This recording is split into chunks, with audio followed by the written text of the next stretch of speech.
Bonjour à vous, propriétaires et bailleurs. Vous faites face à des loyers impayés?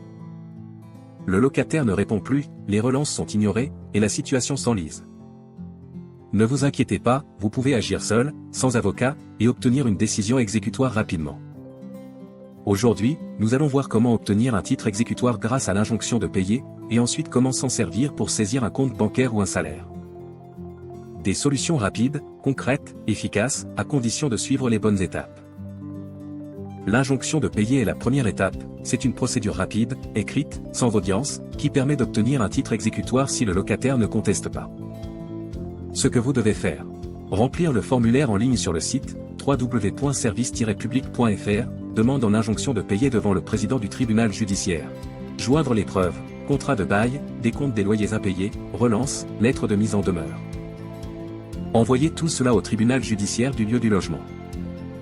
N'hésitez pas à consulter le site officiel pour télécharger le formulaire et trouver le bon tribunal, www.justice.fr. Si le juge accepte la demande, il rend une ordonnance d'injonction de payer. Vous devez ensuite la faire signifier par l'huissier au locataire, dans un délai de 6 mois. Le locataire, quant à lui, a 1 mois pour faire opposition. S'il ne se manifeste pas, vous obtiendrez alors un titre exécutoire. Une fois que vous avez obtenu ce titre exécutoire, vous pouvez passer à l'action. L'une des options les plus efficaces est la saisie-attribution, c'est-à-dire saisir directement le compte bancaire du locataire. Voici les étapes. 1. Contacter un huissier de justice. 2. Il interrogera la Banque de France via le fichier FICOBA pour trouver les comptes bancaires du locataire. 3. Il bloquera les fonds disponibles sur le compte. Attention! Choisissez stratégiquement la date de saisie.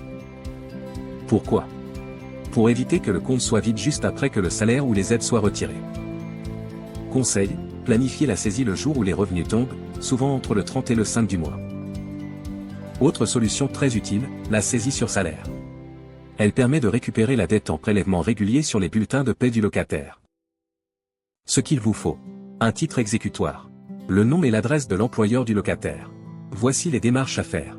1. Remplir le formulaire CERFA disponible sur le site www.service-public.fr. 2. Le déposer au greffe du tribunal judiciaire du domicile du locataire. Ensuite, le greffier convoque une audience, et le juge fixe alors les mensualités. Puis, le greffe informe l'employeur, qui déduit une part du salaire chaque mois et vous reverse l'argent.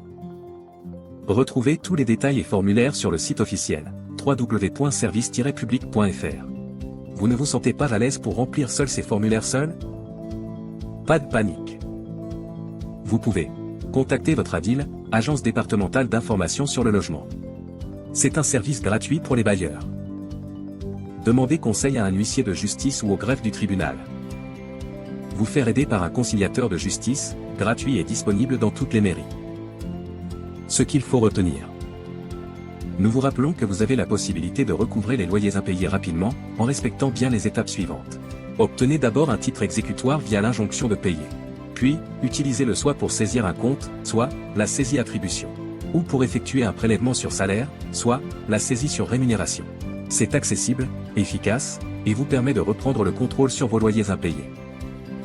Pour les liens, modèles, formulaires et adresses utiles, n'hésitez pas à vous rendre sur le site www.service-public.fr. Si vous souhaitez en savoir plus sur le sujet, nous vous invitons à télécharger notre cours e-learning. Procéder efficacement au recouvrement des loyers impayés, disponible sur notre site internet www.cfpformation.com. Je vous souhaite la réussite dans vos démarches. À bientôt dans un prochain épisode.